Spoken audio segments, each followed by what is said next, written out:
Assalamualaikum warahmatullahi wabarakatuh. Halo teman-teman semua, kembali lagi di Fikas Bersuara edisi keempat. Nah, pada Fikas Bersuara kali ini kita akan membahas tentang pedofilia, bahayanya pendidikan masa depan bangsa. Tujuan Fikas Bersuara ini adalah untuk memberikan informasi kepada pendengar tentang isu-isu yang berkembang di masyarakat. Sebelum itu, izinkan saya memperkenalkan diri terlebih dahulu.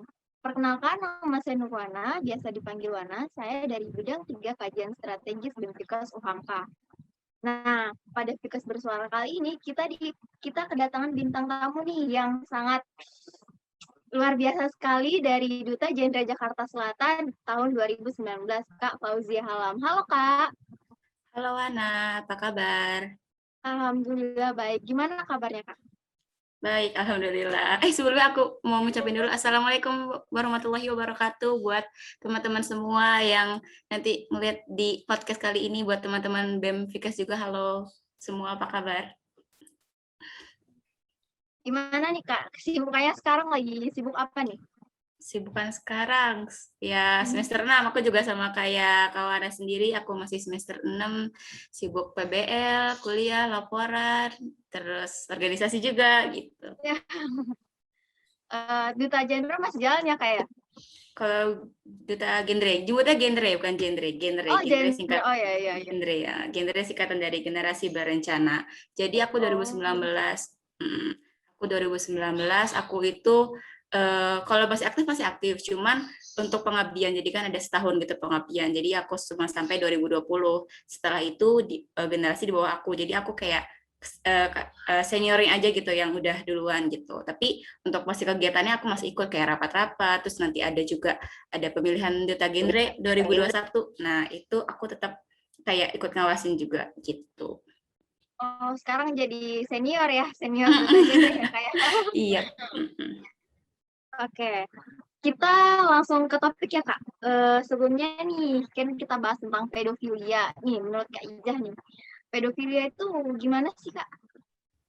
Ya, menurut aku pedofilia dulu. Mungkin intermezzo dulu ya teman-teman. Di sini aku bukan sebagai ahli juga, aku juga pasti belajar, aku juga masih mahasiswa juga. Jadi di sini yang kita omongin mungkin berdasarkan apa yang udah aku baca, apa yang udah aku searching-searching juga gitu di jurnal-jurnal dan beberapa penelitian gitu teman-teman. Nah, terkait dengan tema kita kali ini tentang pedofilia, mungkin teman-teman di sini yang bakal ngeliat podcast kali ini nggak hanya dari kita aja nih kalangan mahasiswa, tapi dari kalangan SD, bisa jadi SMP, SMA, atau masyarakat umum juga bisa gitu kan.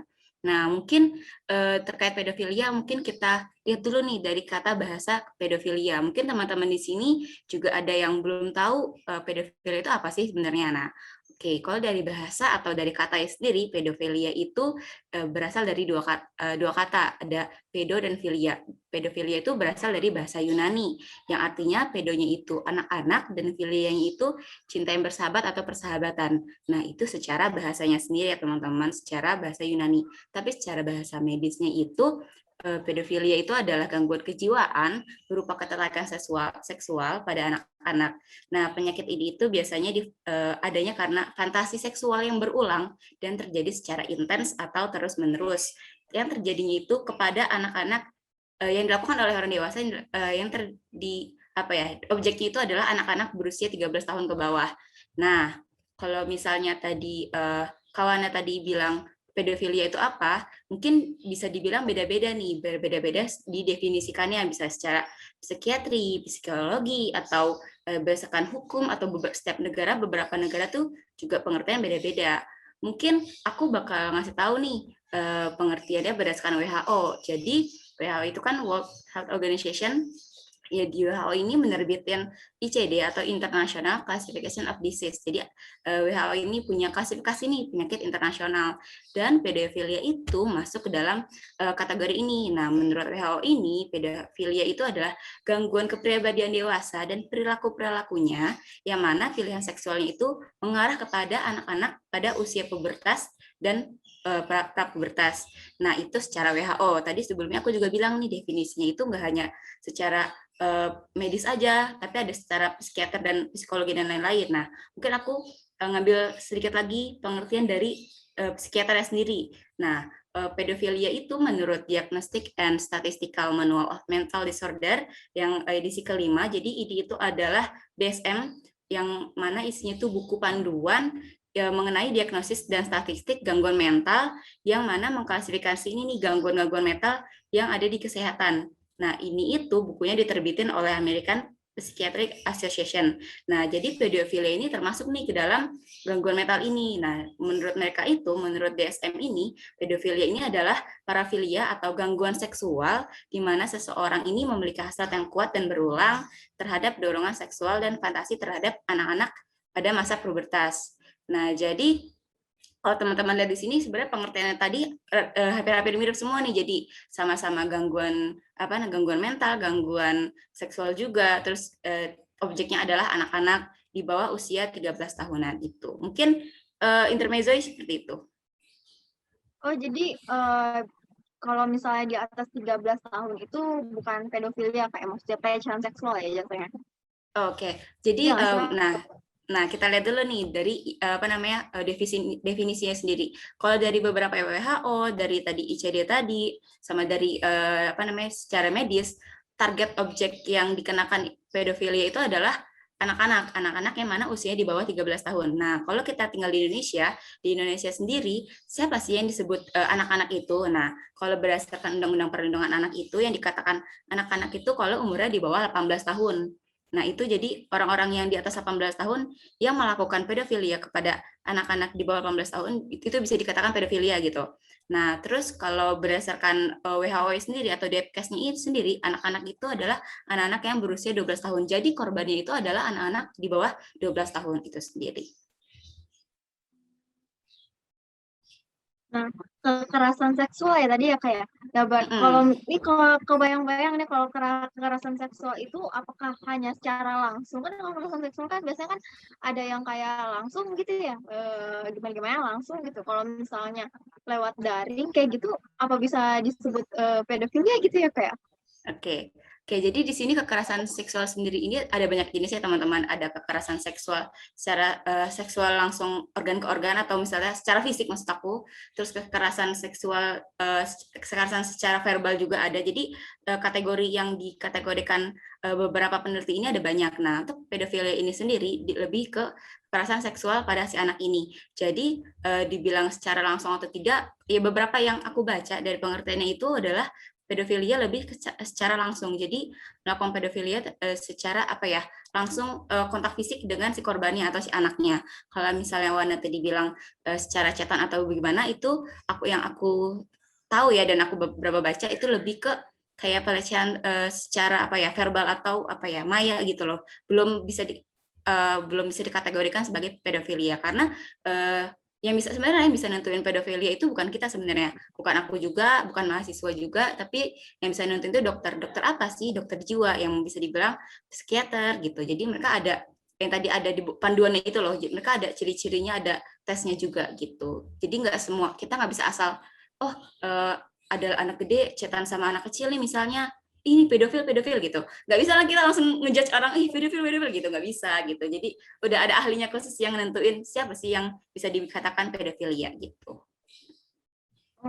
Berarti kalau misalnya secara daring gitu belum tentu itu disebut pedofilia gitu ya?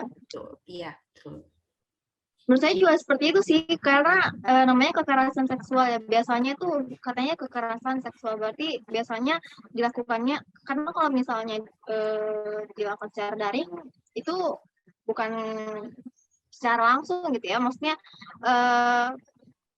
tatap muka gitu kan, ada non-verbal jadinya.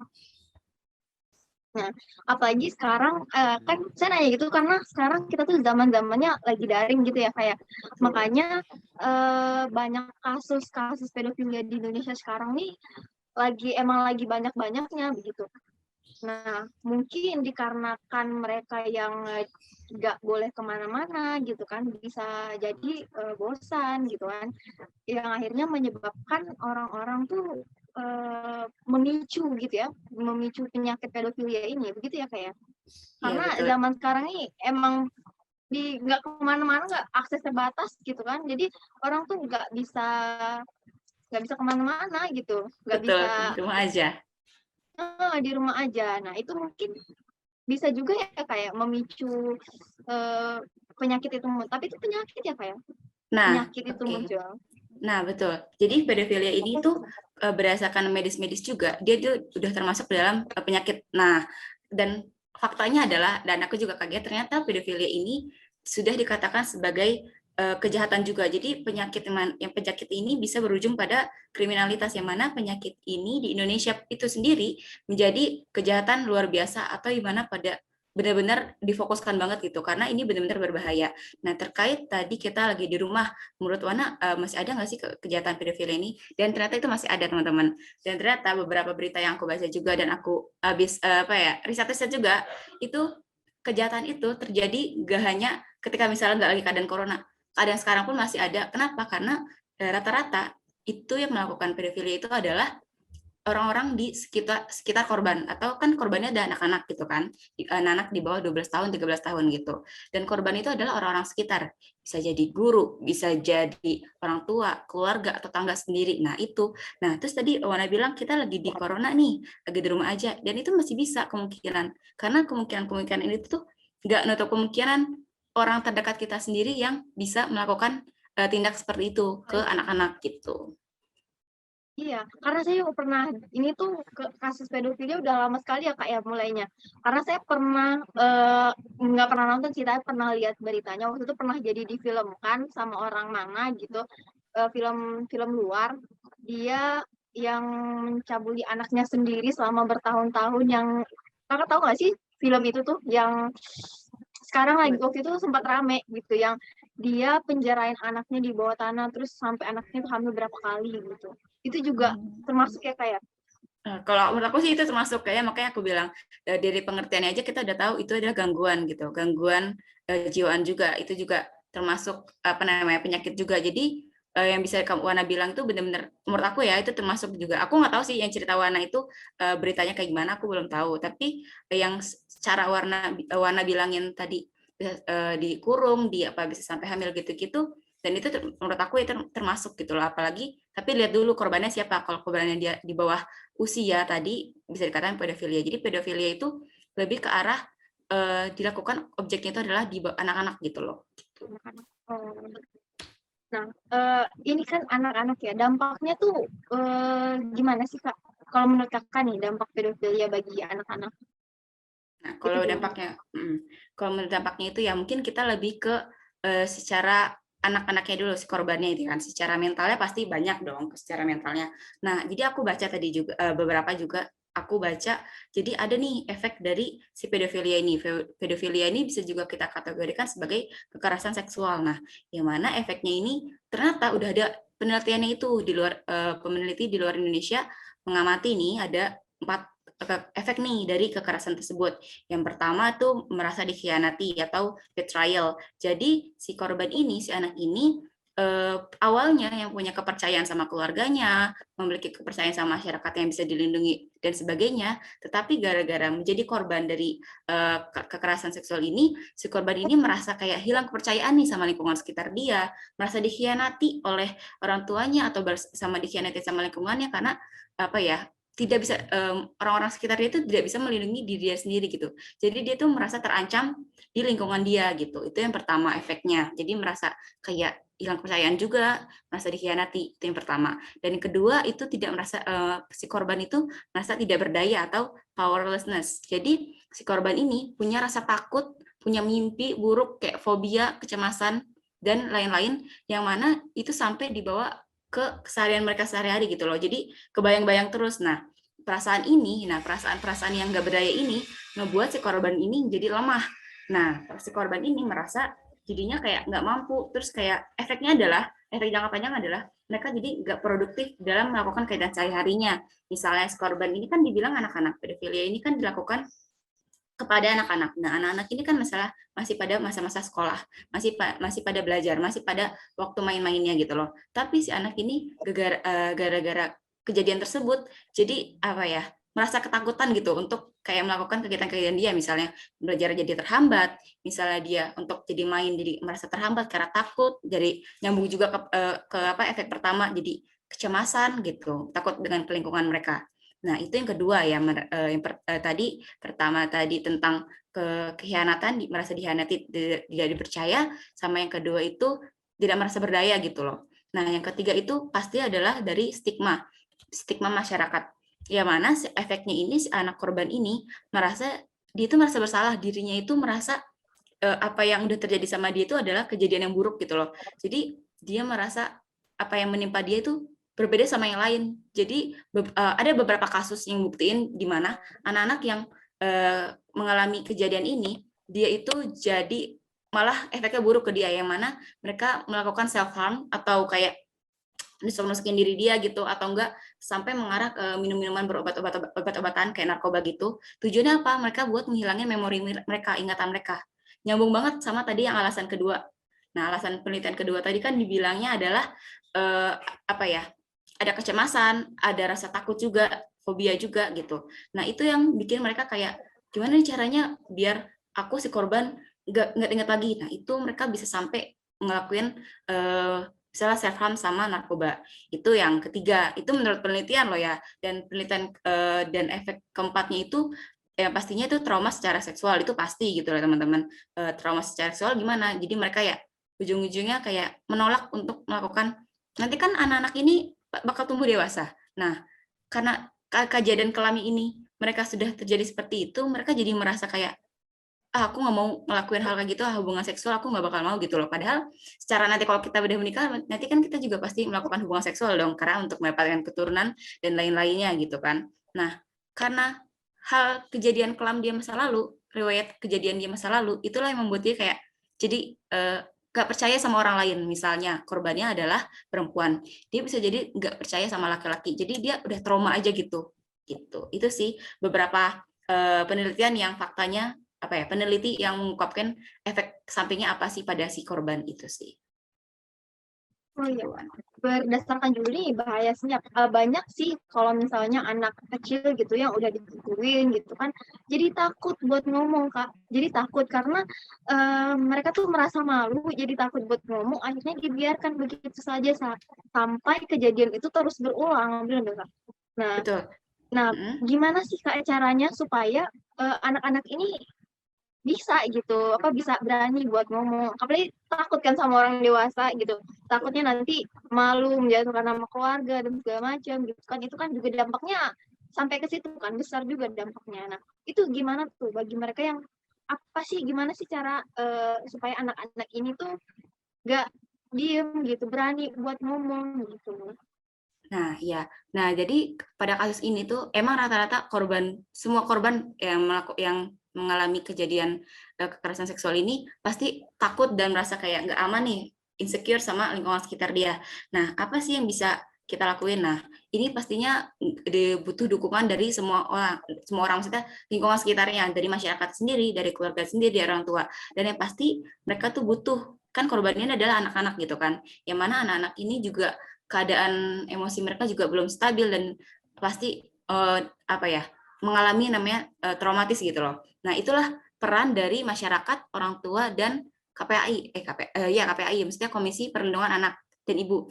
Dan komisi-komisi ini ada LBH Apik juga dan lain-lain. Ini tuh Komnas HAM anak yang Komnas yang melindungi anak-anak, di mana mereka tuh tahu nih treatment gimana sih biar anak apa ya, nggak mengalami hal-hal yang tadi aku bilang, yang efek tadi ya, misalnya merasa ketakutan, merasa apa ya, merasa kayak dirinya tuh udah buruk, merasa salah gitu loh. Jadi nanti si korban-korban ini harus mendapat treatment khusus gitu loh. Dan pastinya butuh suportif dari lingkungannya, dari keluarganya, dari orang tuanya, dari masyarakatnya. Dan pastinya nih ya, yang paling penting nih ya, masyarakat itu nggak boleh yang namanya menghakimi korban. Itu banget.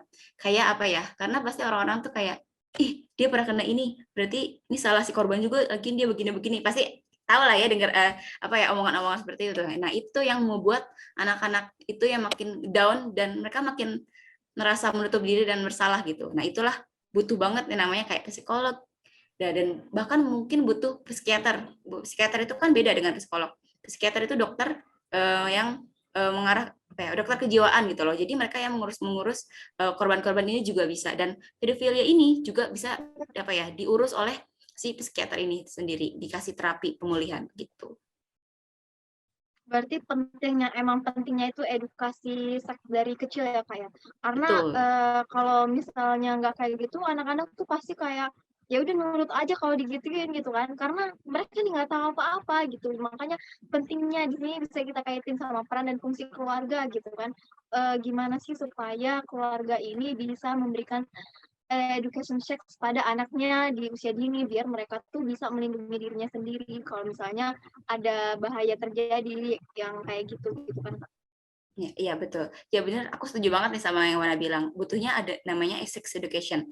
Nah, gimana sih biar kita tuh buat apa ya, ngajar anak-anak kita, lingkungan kita, adik-adik kita, saudara-saudara kita, biar sadar nih bahayanya sih pedofilia ini. Yang pertama sex education dan kedua menurut aku tuh nerapin 8 fungsi keluarga. Nah, aku juga dari BKKBN kan, aku kan generasi berencana itu naungan dari BKKBN. Jadi dari BKKBN tersebut benar-benar kayak apa ya, menggalakkan, mengkampanyekan mengenai peran dan fungsi keluarga itu sendiri. Nah, jadi fungsi keluarga itu sendiri sebenarnya ada 8 teman-teman. Kalau teman-teman tahu ada pertama agama, kasih sayang, perlindungan, sosial budaya, reproduksi, sosialisasi dan pendidikan, ekonomi dan pembinaan keluarga. Nah, berfokus pada apa namanya pedofilia ini, peran dan fungsi keluarga ini yang pada poin agama, kasih sayang, perlindungan dan reproduksi itu yang penting banget teman-teman. Kayak pertama fungsi agama. Fungsi agama di sini di mana orang tua, keluarga itu menilaikan nilai-nilai agama kepada si anak. Gimana cara mengajarkannya, mempraktikannya itu pertama. Kedua kasih sayang. Nah ini menurut aku ya penting banget anak-anak untuk merasakan kasih sayang. Yang mana anak-anak ini tahu mereka itu apa ya mendapatkan cinta kasih sayang dari keluarga mereka, dari orang tua mereka gitu loh. Jadi mereka merasa nyaman ada di keluarga mereka. Itu yang pertama, itu yang kedua. Nah, terus tadi fungsi yang ketiga perlindungan, di mana anak-anak ini tuh harus mendapatkan rasa aman dari orang tuanya, dari keluarganya, yang mana rasa aman ini buat menghindari mereka dari kejahatan-kejahatan salah satunya seperti pedofilia itu sendiri. Dan yang keempat, fungsi yang keempat itu fungsi reproduksi, yang mana ini kaitan banget sama sex education. Nah, itu penting banget orang tua, nggak hanya orang tua sebenarnya, orang tua, guru, itu mengajarkan kepada anak-anak sejak dini untuk mengenali tentang sex education itu seperti apa. Kayak misalnya, apa sih anggota-anggota badan yang tidak boleh disentuh orang lain gitu. Apa aja sih yang harus kita lindungi gitu. Itu sih mungkin yang bisa aku ceritain gitu. Jadi emang peran dan fungsi keluarga ini sangat penting ya Kak buat kasus kita ini. Tapi kalau misalnya nih punya orang tua yang misalnya emang kelihatannya cuek gitu kan, sibuk gitu kan, akhirnya anak-anaknya kurang diperhatikan gitu kan Kak.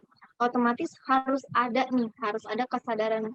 Kalau mau dibilang kesadaran dari anak tuh masih kecil, anak nggak tahu apa-apa gitu ya Kak ya. Betul, Pasti aku setuju. harusnya makanya harus ada ini ya, harus ada wali atau orang tua atau pengasuh yang bisa memberikan itu tadi sex education tadi gitu.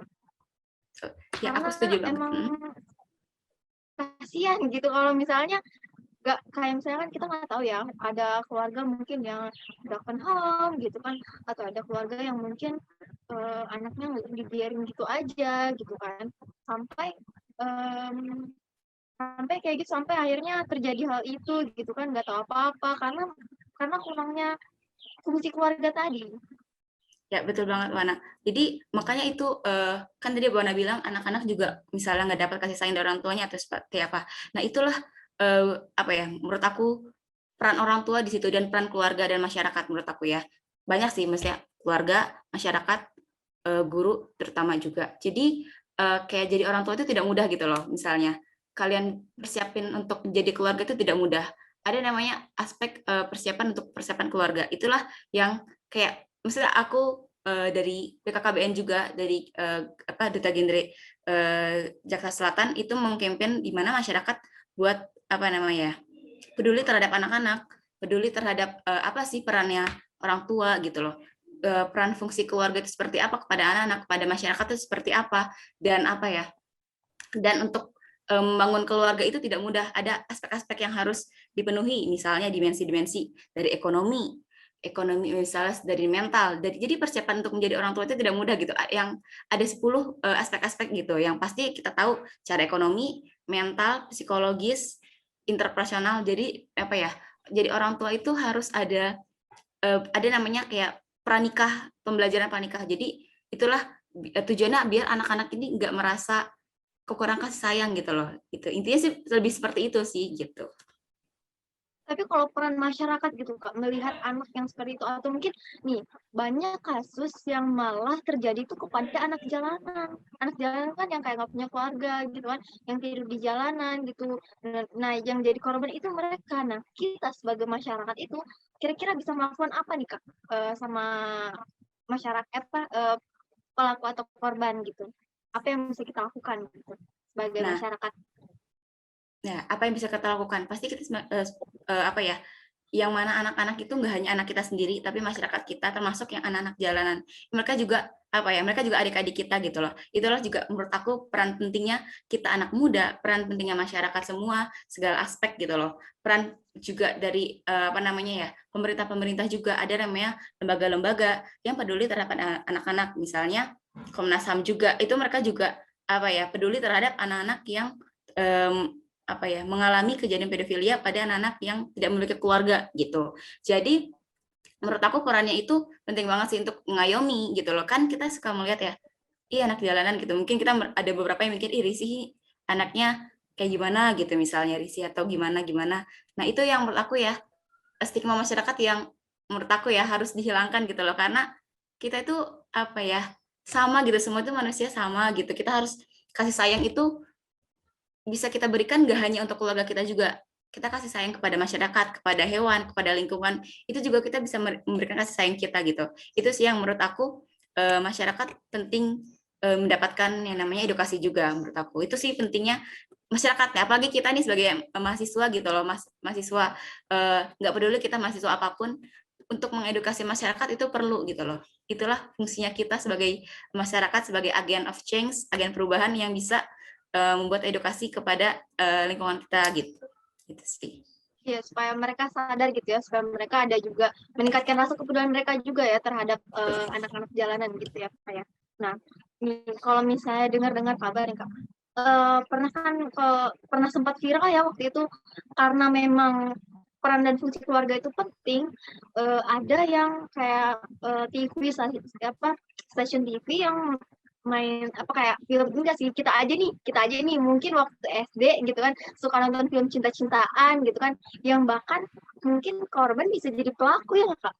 Ya, Betul. jadi kayak misalnya kita aja dulu waktu SD jangan jangan bohong kalian teman-teman semua pasti waktu SD juga suka nonton cinta-cintaan. Nah, nah itu kan. Nah, itu tapi orang tua tuh nggak mungkin bisa membatasi apa mengontrol anaknya 24 jam kayak kayak kamu kan itu kan walaupun di situ tertulis di TV kayak 13 tahun ke atas, tapi orang tua belum tentu bisa mengontrol anaknya, belum tentu bisa 24 jam di samping anaknya pada saat anaknya menonton kan.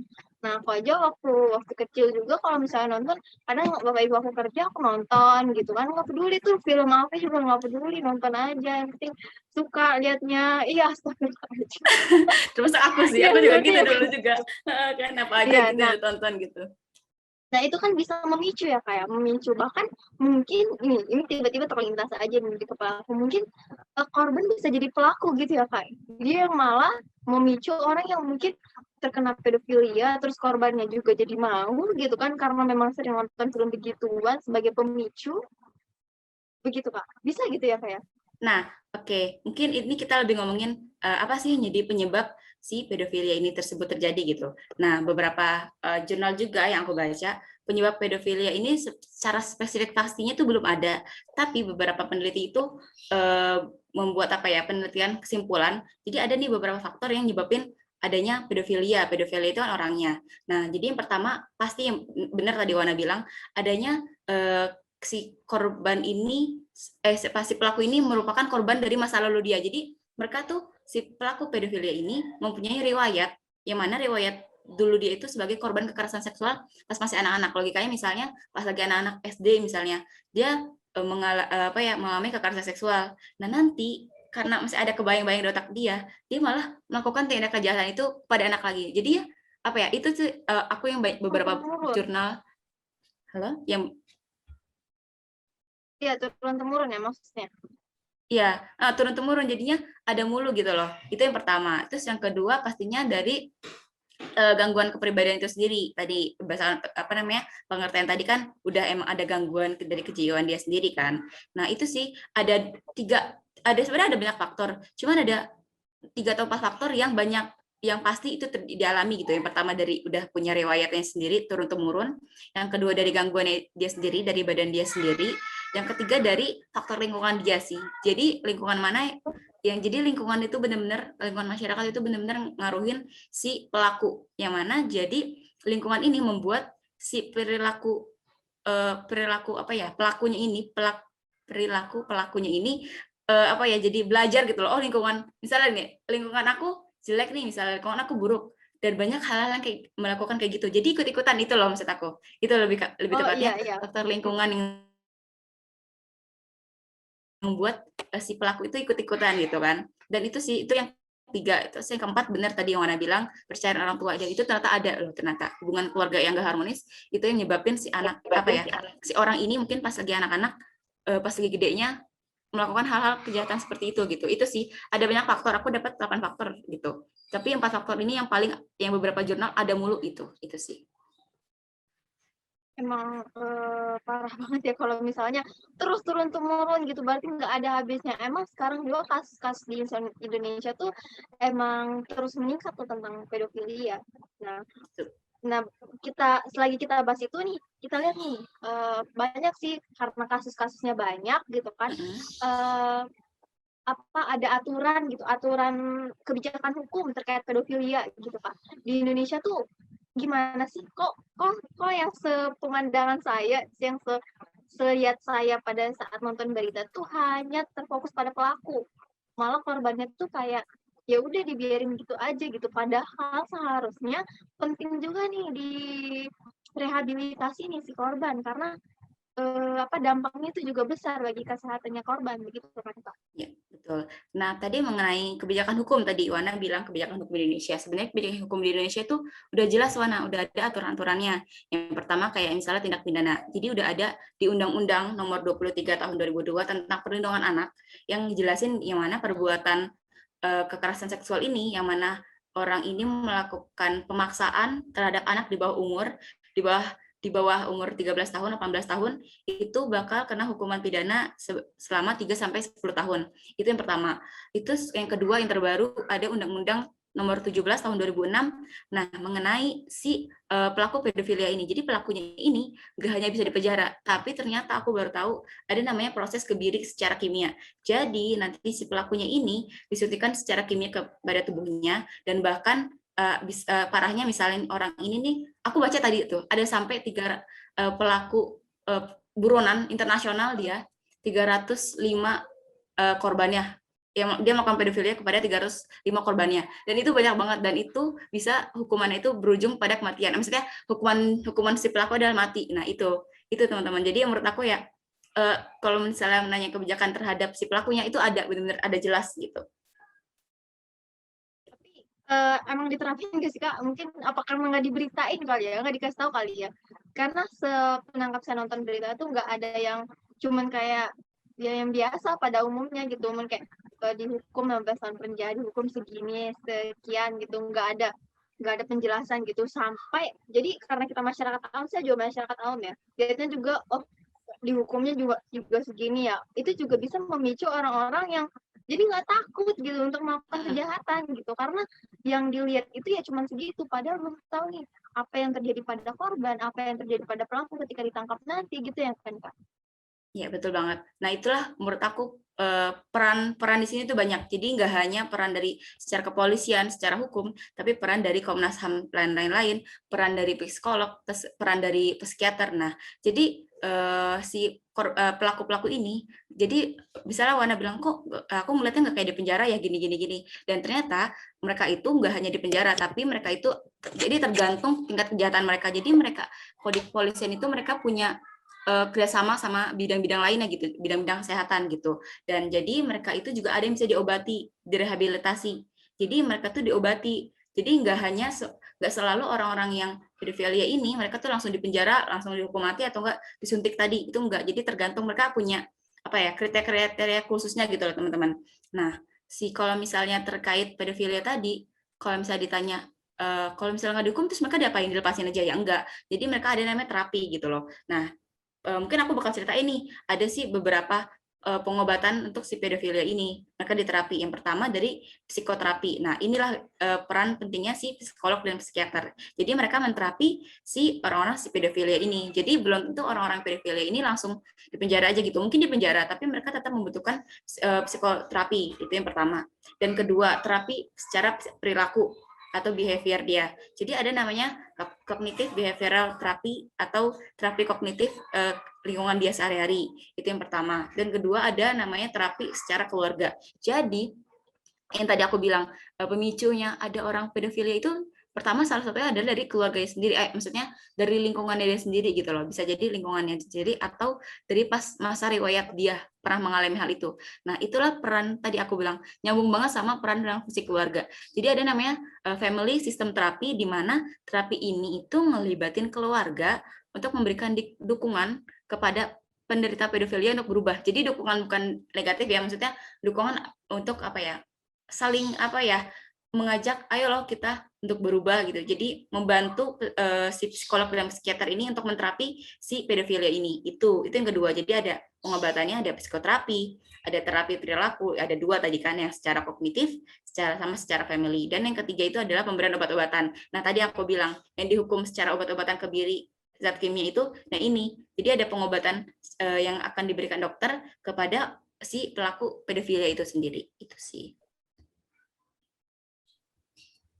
Tapi emang apa ya? Maksudnya karena kita masyarakat awam dan melihatnya begitu saja, harusnya emang perlu dikasih tahu gitu ya Kak, biar ada rasa takut gitu ke masyarakat untuk supaya tidak melakukan tindak kejahatan gitu. Karena kalau masyarakat kalau nggak ditakut-takutin ya nggak takut gitu kan. Iya, Karena betul. oh ya dilihat cuma segitu, benar kan? Kalau misalnya Iya, cuma betul. segitu doang kayak gitu kan, mereka ya nggak takut gitu kan. Yang malah yang lebih besar tuh kepada korbannya, malah takutnya gini, kayak misalnya takut ngelapor gitu, keluarganya takut lapor karena takut malu gitu kan, akhirnya ditutupin terus, atau enggak masyarakat masyarakat di sekitar tuh kan diem aja. Setidaknya dengan mereka membantu itu udah sangat luar biasa banget gitu kan buat si korban gitu. Kalau misalnya hanya diam gak ngelakuin apa-apa tuh kayak apa bedanya kita sama pelaku begitu kan? Ya, betul banget sih. Menurut yang Wana bilang tuh, menurut aku benar banget tuh 100% harus kita lakukan gitu loh. Jadi nggak hanya terhadap pelaku yang membuat dia jerat, tapi kita kepada korban nih, kita apa sih yang harus kita berikan treatment kepada si korban itu sendiri. Yang benar sih tadi nyambung kayak tadi kita bilang juga tadi, adanya edukasi kepada masyarakat kita yang mana untuk tidak menghakimi si korbannya itu sendiri, memberi suportif misalnya dalam hal misalnya tidak untuk menghakimi atau tidak membuli seperti itu. Dan apa ya, memberikan rasa aman sih menurut aku yang paling penting dari masyarakat, memberikan rasa aman kepada anak-anak itu sendiri. Dan untuk terkait anak-anak korban itu nggak berani untuk berbicara, nah itu sih masih pemerintah itu ada namanya kayak Komnas atau lembaga-lembaga yang mana memberikan perlindungan kepada anak-anak. Jadi anak-anak ini bisa secara online gitu, misalnya mereka takut nih untuk bilang ke orang tuanya, takut bilang ke RT RW atau masyarakat sekitar. Nah, si anak-anak ini ada yang namanya aku pernah juga coba apa sih psikolog, jadi psikolog online gitu loh. Jadi mereka bisa cerita-cerita apa yang mereka alamin gitu. Misalnya mereka mengalami kekerasan seksual atau mereka mengalami kekerasan pada orang tua, kekerasan ada di rumah dia sendiri gitu. Jadi itu ada peran-peran sebenarnya dari masyarakat juga ada, dari pemerintah pun juga sudah ada gitu.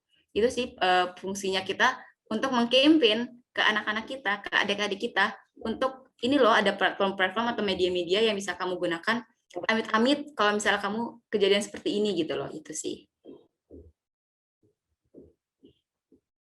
Nah, kalau misalnya bisa dikaitin Kak, dari segi gizi ya, Kakak mahasiswa gizi kan ya? Betul. Kalau bisa dikaitin dari segi gizi ya, gimana hubungan dengan pedofilia dari segi gizi itu Kak? Oke, dari segi gizi tersebut ya, pertama tadi kan nyambung ke efeknya adalah si anak tuh jadi nggak produktif ngelakuin sehari-harinya. Dan tahu nggak teman-teman, jadi secara gizi kesehatan ya, yang aku tahu, yang anak-anak yang kayak efek jadi produktivitas dia menurun, dia itu kan kayak masih kebayang-bayang nih kejadian yang dia alami. Dia itu bisa sampai ke malas makan, bisa dibilang kayak nggak mood untuk makan gitu loh. Kayak otaknya udah kepikiran, aduh aku buruk banget, aku gimana ini, aku udah buruk banget begitu. Jadi yang ujung-ujungnya adalah ada namanya penurunan kesehatan gitu, secara kesehatan gitu loh. Jadi si korban ini kalau dia trauma, dia tuh rata-rata nggak mau makan. Nah, jadi pas keadaan dia nggak mau makan, logikanya aja gizinya jadi turun, kesehatan dia jadi turun. Ujung-ujungnya adalah makanya banyak korban setelah trauma, abis itu mereka masuk rumah sakit, nggak, bukan menjudge ya, maksudnya rata-rata korban setelah mengalami trauma dan tidak mendapatkan terapi yang memadai, mereka bisa menjadi sakit gitu loh. Itulah yang membuat mereka kayak perlu yang namanya secara terapi secara kesehatan dari dokter, dari psikologis, psikiater, dan dari orang tua gitu loh. Untuk secara anak-anak kesehatannya itu aku pikir itu emang ada, dan efeknya itu adalah kepada korban anak-anak ini jadi nafsu makannya turun, nggak mau makan, dan seperti itu pokoknya sakit dah jadinya. Bisa juga kalau misalnya stres itu kan bisa lebih ke kurang makan atau banyak makan gitu ya kayak. Betul. Nah, iya itu tergantung orang sih, karena kadang anak-anak yang Iya, trauma, iya. terus stres, depresi itu kan tergantung ya, emang ada yang kadang nggak mau makan, tapi ada juga yang mau makan gitu. Makanya Mau itu makan. peran kita ada anak gizi ya, perlu untuk mengedukasi mereka.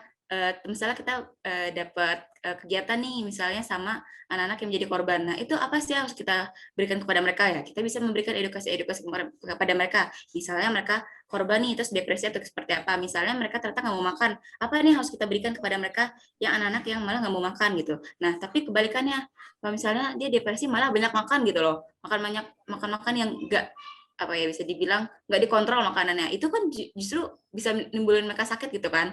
Nah, itu juga yang perlu kita intervensi, bisa bukan intervensi, apa ya, perlu kita edukasi gitu kepada anak-anak yang mengalami hal tersebut, itu sih. Oh iya, Kak, ini kan kita kemarin habis bikin question and answer di Instagram dan Vikas Kak, ada nih beberapa pertanyaan yang udah kita pilih secara random. Itu yang pertama dari teori underscore apa kemungkinan terburuk bagi orang yang mengidap pedofilia? Oke, kemungkinan terburuk. Mau langsung jawab apa gimana, Kak? Mau langsung aja? Boleh, aku langsung jawab aja ya, takut aku lupa ntar gitu. Mungkin kemungkinan aku pikun nih, masih muda pikun. Enggak. Mungkin biar cepat aja gitu ya. Mungkin untuk kemungkinan terburuknya yang pertama pasti penyakit kelamin, yang mana orang-orang pedofilia ini bisa jadi nggak hanya ngelakuin sekali dua kali, tapi terus menerus. Tadi aku bilang dari pengertiannya aja dia melakukan hal tersebut secara intens dan terus menerus. Nah itu jadi sangat, secara kesehatan itu sangat beresiko untuk terjadinya penyakit kelamin pada pengidap pedofilia ini. Dan yang kedua yang pasti ada dari gangguan hormon. Jadi mereka itu makanya tadi terapinya itu juga membutuhkan pengobatan, obat-obatan gitu loh. Ada yang disuntikan, ada yang diapa-apain gitu, diberikan obat zat kimia. Dan karena mereka udah kayak hormon-hormon di dalam tubuh mereka juga sudah rusak, itu sih kemungkinan terburuknya adalah punya penyakit kelamin itu.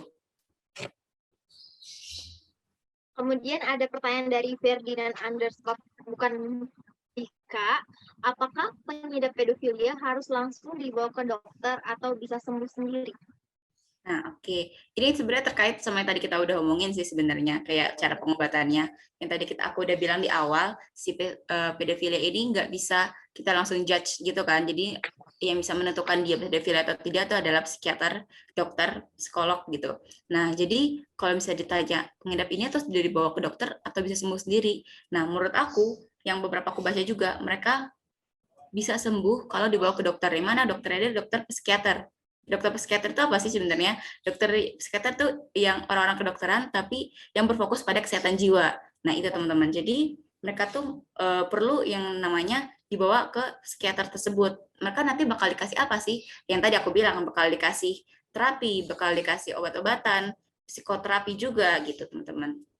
Kalau menurut aku bisa sembuh, kalau misalnya ditanya bisa sembuh sendiri atau enggak, menurut aku ya yang tadi beberapa aku baca gitu semalam, mereka ini tuh susah untuk melakukan apa ya, mereka susah untuk sembuh sendiri, malah kepikiran untuk tidak melakukan hal tersebut itu agak jarang gitu, karena mereka udah candu gitu loh, karena mereka udah gangguan juga gitu loh itu. Jadi butuh dokter. Nah iya kan, butuh kan, nggak bisa ya berarti. nggak bisa harus pun kalau mau dikasih edukasi pun buat ningkatin kesadarannya juga itu susah gitu karena udah candu, Gitu. udah Nah, kayak betul. imajinasinya terus main gitu ya kayak. Ya, betul. Nah, Terus makanya tadi aku bilang uh, juga, mereka tetap butuh kan, ditanyanya harus dibawa ke dokter atau enggak, tetap butuh dokter gitu kan, dokter psikiater gitu, dokter-dokter. Dan tapi itulah untuk terapi mereka sendiri, nggak hanya si dokter yang butuhin, tapi mereka juga butuh terapi dari lingkungan mereka sendiri, gimana keluarga mereka juga mendukung mereka gitu loh. Logikanya kalau misalnya ini orang ke dokter misalnya, tapi dari keluarga sendiri kayak tidak suportif untuk melakukan apa ya, terapi kepada si pedofilia ini, ya percuma juga gitu loh. Jadi semua peran lingkungan itu benar-benar dibutuhin banget gitu. kemudian ada pertanyaan dari Elspiritu. Cara mengajar anak untuk sadar dengan bahaya pedofilia ini tadi udah dibahas ya Oh tentang sex iya, education ya. betul. Iya, tadi Wana juga bilang sex education sama nerapin 8 fungsi keluarga itu sih. Kemudian ada pertanyaan dari Mr. Bean. Benarkah alami pelecehan seksual saat kecil picu pedofilia? Benarkah apa pelecehan seksual Benarkah dipicu? benarkah alami pelecehan seksual saat jadi kayak pengalaman gitu Kak. Benarkah alami pelecehan seksual saat kecil itu memicu pedofilia? Oh gitu. Jadi kayak pengalamannya gitu apakah bisa memicu dia untuk menjadi pedofilia juga gitu. Mungkin karena dia dulu pernah kena gitu kan, pernah jadi korban, terus gedenya jadi pelaku gitu kan maksudnya. Apakah Oh itu iya. bisa gitu? Bisa banget teman-teman. Nah, tadi udah bahas kan terkait itu, yang faktor-faktor yang memicu si korbannya bisa jadi pedofilia. Yang pertama dan paling banyak banget aku benar-benar kagetnya itu, banyak penelitian yang ngomong emang pemicu pertama nomor satu yang disebutin itu adalah itu, karena sebelumnya mereka udah pernah mengalami pelecehan seksual itu sendiri pas masa kecilnya itu sih. Jadi itu emang faktor yang nunjukin pemicu si pedofilia itu tersebut gitu. Kemudian ada dari Alifa Rahma. Apakah orang yang mengidap pedofilia itu bisa sembuh? Nah, ini terkait pedofilia itu bisa sembuh atau enggak sih, teman-teman? Nah, beberapa yang aku baca nih, teman-teman, menurut secara psikologis, secara medis itu bisa, tetapi butuh waktu panjang. Ternyata, kalau misalnya teman-teman, ini pelajaran juga buat aku ya, aku juga baru tahu nih, ternyata pedofilia itu tuh termasuk dalam penyakit kronis. Nah, kita kan di gizi juga belajar kan tentang penyakit-penyakit kan, dan ternyata si pedofilia ini termasuk dalam penyakit kronis, yang mana pengobatannya ini difokuskan untuk mengubah perilaku dia secara jangka panjang. Nah, dibutuhkan makanya treatment yang panjang. Nah, misal ditanya bisa sembuh atau enggak? Bisa ternyata butuh waktu yang sangat panjang dan banyak treatment yang diperlukan itu sih. Dan aku juga kaget pas aku baru tahu ternyata dia bisa termasuk dalam penyakit kronis gitu. Karena kronis dalam artian di sini adalah karena penyakit ini tuh secara terus-menerus jangka panjang itu. Siwana. Tapi berarti bisa sembuh gitu ya kayak? Tetap Bisa bisa sih, sembuh. tetap bisa Cuman sembuh tapi butuh prosesnya waktu. aja yang Dan prosesnya yang peran lingkungan sih itu penting banget sih, peran keluarga, peran masyarakat itu juga penting sih. Kalau menurut Wana wah sendiri gimana kita nih? apa Gantian nih, aku tentang ditanya mulu, pedofil. gantian. Menurut Wana gimana nih? Atau enggak, kan sekarang lagi ada ngobrol-ngobrol, bukan ngobrol-ngobrol, kasus-kasus yang ramai nih diomongin orang-orang di internet gitu, terkait acara TV gitu Pedofilia. kan. Oh ya, Terkait oh ya. pedofilia, yang film apa Iya sih. sinetron ya kan gitu. Menurut Wana Iya, sendiri sinetron. gimana tuh? Iya sih, kayaknya perlu adanya penyaringan gitu ya. Maksudnya kalau misalnya film-film kayak gitu lebih baik nggak usah ditayangkan gitu kan. Mungkin kalau buat konsumsi dewasa gitu kan mungkin harus ada stasiun televisi kan kalau misalnya stasiun televisi kalau menurut saya ini saran dari saya sendiri ya. Kalau menurut saya itu harus ada harus ada stasiun televisi khusus yang memang menayangkan film dewasa. Jadi kalau orang tua tuh kan kalau misalnya TV sekarang canggih banget ya kalau misalnya apa sih namanya channel itu bisa di hide gitu kalau misalnya itu tuh channel-channel yang buat stasiun Layak TV atau buat enggak gitu? dewasa gitu kan nih.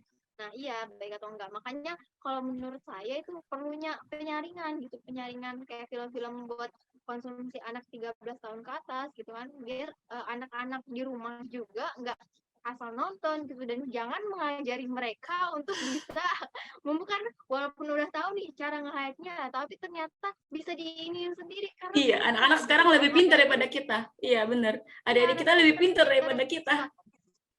suka sembunyi-sembunyi kadang tuh ya, siapa kalian yang suka sembunyi-sembunyi kalau nonton? Iya, Astagfirullah, makanya nggak dari boleh internet tahu. juga gitu kan bisa. Iya, makanya pentingnya sekali itu, makanya pentingnya sekali untuk menghindari hal-hal itu.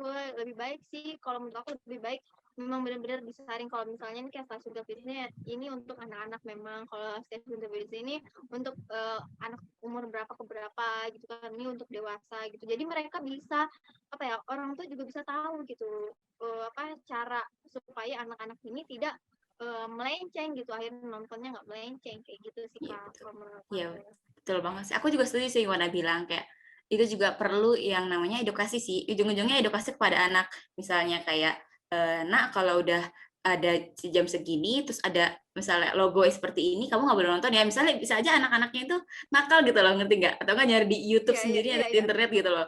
Jadi kan kita sebagai kan kita ya maksudnya orang tua kita kan nggak bisa 24 jam nampingin anak-anaknya gitu. Bisa aja orang tua juga kerja atau jadi anak-anaknya sekarang sekolah online, orang tua yang kerjanya misalnya WFH gitu, jadi masing-masing sendiri gitu kan. Jadinya anak-anak yang megang HP sendiri, mereka bisa buka internet, buka YouTube gitu-gitu dan lain-lain gitu loh. Dan makanya kayak mungkin perlu ya edukasi nih, dikasih tahu kepada anak-anak kalau misalnya kamu buka YouTube terus ada kayak hal apa ya lambang-lambang seperti ini tuh kan nggak boleh. Terus kalau misalnya ada Nggak boleh. apa kata-kata yang kayak gini nggak boleh gitu, itu sih perlu. Dan itu sebenarnya menurut aku ya nggak hanya keluarga aja sih yang berperan, tapi di situ dari apa namanya KPI ya, Komisi Pelayaran apa sih? Pokoknya yang di Indonesia itu yang buat adegan-adegan itu mereka yang apa sih nyaring gitu ya, mereka yang ngefilter. Nah, Nyaring. adegan-adegan itu. Nah, itu sih ada lembaga-lembaga itu yang menurut aku ya perlu penting juga loh mereka. Nggak hanya lulus sensor, nah maksud aku itu loh. Mereka harus Iya, benar-benar iya, nggak milih hanya lu mana yang sensor. lulus sensor, mana yang enggak gitu loh. Itu sih menurut aku. Tapi sekarang anak-anak tuh larangan adalah perintah gitu Kak. Makin dilarang makin dilakuin gitu ya kan? Iya, makin dilarang makin dilakuin. Makanya apa ya, agak susah juga, tapi bagus kalau anaknya nurut gitu, dikasih tahu nurut. Kalau anaknya, apalagi kalau misalnya anak kecil sekarang tuh rasa ingin tahunya tuh tinggi gitu ya Tinggi, kayak. betul. Jadi kalau misalnya dikasih tahu kayak gini, oh kok dilarang ya? Kenapa ya? Itu juga bisa Malah makin ini kepo loh, harus mereka. ya makin kepo. Makanya itu juga penting banget untuk kita mengenali anak kita seperti apa ya orangnya. Oh, kalau anaknya penurut, enak nih dikasih tahu. Tapi kalau misalnya anaknya yang kayak, aduh, kepo gede, suka kepo gitu kan, suka pengen tahu gitu kan, yang mungkin nggak nurut kayak gitu kan. Nah, ini harus hati-hati, harus punya strategi sendiri supaya anaknya tuh tidak kemana-mana gitu. Setuju banget sih aku menurut Wana bilang tuh aku setuju banget sih. Kayak orang tua juga perlu nih mikirin strategi gimana sih untuk nge-treatment anak yang misalnya anaknya penurut seperti ini harus diterima seperti apa. Misalnya anaknya ternyata kayak rasa kekepoannya tinggi banget, dia harus treatment seperti apa gitu loh. Dan itu sebenarnya banyak ya jadi apa ya peran dan fungsi si orang tua itu sendiri gitu loh. Tapi menurut aku kalau misalnya si anak itu ternyata bukan anak tunggal, misalnya kayak aku ada kakak ada adik juga, itu juga itu juga perannya gak hanya orang tua loh menurut aku ya gitu, perannya kita juga sebagai kakak atau enggak saudara kita ponakan-ponakan kita gitu, kita juga tetap perlu apa ya mengawasi mereka, mengedukasi mereka gitu. Itulah yang kayak peran fungsi keluarga kayak misalnya kasih sayang gitu loh, kita sayang sama adik kita. Kalau kita udah menjalin kasih sayang sama adik kita, kayak udah ada ikatan batin, ikatan erat gitu loh maksudnya. Mereka jadi saling percaya apa yang diperintahin. Oh kakak aku bilang kayak gini, ternyata nggak boleh aku lakuin gitu. Jadi mereka juga apa ya kita juga bisa mengawasi mereka juga terbuka sama kita apa yang mereka lakukan gitu. Itu sih mereka lakukan dalam artian kalau misalnya kak aku tadi nonton TV ada tentang cerita ini loh gitu, jadi kan secara nggak langsung mereka juga ngasih tahu oh yang mereka tonton itu data ini gitu loh. Kan sekarang apa ya aku juga punya ponakan gitu loh, apa yang ponakan aku lihat mereka juga ceritain gitu ke orang tua, mah tadi di TV ada ini gitu. Jadi kita juga bisa sadar apa yang dilakuin gitu loh. Kalau misalnya kita punya apa ya ikatan batin, ikatan batin sih maksudnya kayak rasa apa ya erat gitu loh, bilingal kita sama sama adik kita, sama saudara kita, sama keluarga kita tuh kuat gitu, kaitannya eratnya gitu, hubungannya gitu. Gimana ya? Ya betul sekali. Kita udah sampai di penghujung acara nih Kak. Udah Nggak selesai kerasa semua nih, yang mohon sudah maaf. kita bahas. Oh iya, tah. Udah selesai. Iya nggak kerasa ya. Waktunya udah cukup, udah habis. Terima kasih banyak Kak Fauzia Alam sudah mau ikut di acara podcast Vikas Bersuara edisi terakhir di Terima kasih program juga. kerja Kastrat kali ini. Pokoknya aku cuma mau Aduh, bilang makasih buat teman-teman semua yang udah mengundang aku. Sorry, misalnya buat teman-teman yang nanti nonton podcast ini, sorry jika ada salah-salah kata, sorry jika ada apa ya kayak info-info yang pasti menurut teman-teman salah nih gitu. Nah itulah perlu teman-teman untuk mencari lebih riset lagi itu benar atau enggak sih gitu loh, gitu sih teman-teman. Dan pokoknya semoga obrolan kita, diskusi kita kali ini bermanfaat ya teman-teman. Iya, amin. Semoga bermanfaat bagi kalian semua dan bisa diterapin gitu kan. Ambil yang baik, buang yang buruk gitu ya. Betul. Oke, gitu aja Kak. Terima kasih banyak atas waktunya. Oh ya, teman-teman jangan lupa untuk setelah nonton video ini akan ada kuis di Instagram Bemfikos UHAMKA. Silahkan diikuti karena akan ada rewardnya. Jadi jangan apa ya, maksudnya tetap semangat untuk ikuti quiz podcast kali ini karena kali ini hadiahnya juga lumayan menarik gitu ya. Jadi teman-teman boleh ikut setelah nonton video ini karena pertanyaan-pertanyaannya dari apa yang kita bahas pada video kali ini begitu teman.